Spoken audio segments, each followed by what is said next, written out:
Hi, Moti from SEO Pro here, and today I'm going to talk about top 10 mistakes junior SEOs are making. Mistake number one, focusing on keywords more than focusing on user intent. So let's take an example. Let's say Chicago nightlife. If you have a traveling website and about nightlife in Chicago and you're looking for a keyword, Chicago nightlife. Maybe you find there's a lot of keywords for that, but maybe it's also a name of a song or a name of a game, and then you've got a lot of searches, but the user intent is totally different. They're looking for a game of a song and not for that specifically. So first of all, regardless of the keyword, always think what is the user's intent. Second mistake, focusing too much on the most competitive keywords. That's very common that when we try to rank for the main keywords, they are too competitive for our website at the beginning. Sometimes we're not the biggest in the market, we're not the biggest in the niche, and ranking for the top keywords would probably be too high of a goal at this point, at the beginning of the brand. It could be, maybe it would fit more like a year or two when the brand is becoming stronger, the website becomes stronger, there's more content, there is more resources like content writers and developers and designers and customer service and stuff like that, and then only you can really have enough ammunition, so-called, to fight for the big guns, to go for the biggest and most competitive keywords, like the top competitors. Mistake number 3, relying on search volume too much.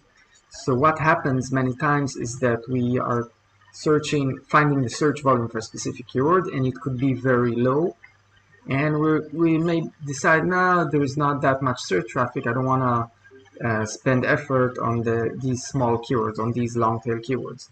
However, sometimes the search volume is not very accurate. You have to remember that you see the number is average monthly search for the last 12 or 24 months, so it's the average. Sometimes there is a trend and we could be riding the trend, and maybe it's something that was not existing 2 years ago, so the average search volume could be higher. Also, I suggest personally that even if there is a small keyword with only 100 searches a month, still it's worth fighting for. It could also be easier to target many small keywords than just one large keyword. Mistake number 4, ignoring your customer's value. So sometimes when you do it very technical SEO, we're forgetting that the customer has a value and something that it gives. If it's a good product, why is it a good product? If it's a good service, why is it a good service? Is it the cheapest? Is it the best? Is it unique? Are there any real competitors? Understanding deeply your product, your customer's product, or your own product is mistake number 5. 5. Very poor communication with developers.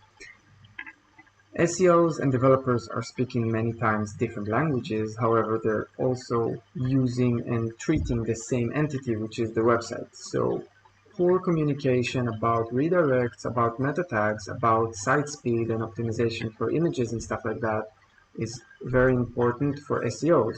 On the other hand, developers have different KPIs and different considerations when they develop a website. They need to first that it would function usually, and then they also think about security, which many SEOs don't think about securities usually. However, it's very hard to do SEO for a website that was hacked. So finding the common ground and the common language and the way to negotiate with developers, I think it's extremely important for any successful SEO project. Mistake number 6, avoiding code.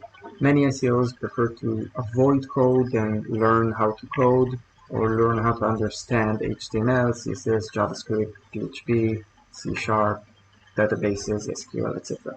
So no, you don't have to be a full stack developer. You don't have to really need to learn how to program full 100%, but you still have to have some basic understanding in HTML, CSS, understand the difference between server side and client side, and you can manage without that for a while, but eventually it's going to limit your capabilities as an SEO expert. 7. There's more to SEO than content creation and off-page. So yes, the majority of SEO is creating content and off-page optimization / link building. However, when you focus only on these two, you miss a lot of opportunities that you can do, like value that the website can create, and not just focusing just on content and just on off-page. So doing non-SEO tasks always help the SEO. 8.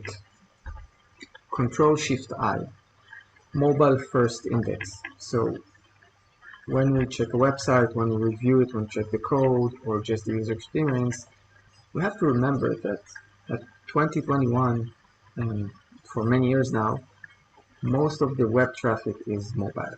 So we need first to look at mobile in most cases, and only then on desktop and tablets. And mistake number 9. Copying our competitors' mistakes. That is extremely common, and I have seen this in so many niches. So usually when we do SEO, we learn from our competitors and see what they do right and what they do wrong. And that's a very good and valuable way to progress, because you first need to see what our competitors are doing. They're more important to us than other niches. However, sometimes the competition in the niche is not very high, and the niche itself is not very big, like maybe 20 big actors, and one of them is making a mistake and all the rest are copying the mistake, and then you're also copying that mistake. So it's not necessarily the smartest thing to do. Always look outside of your niche or parallel niche or something else to get more perspective from the SEO world and not just from your own niche.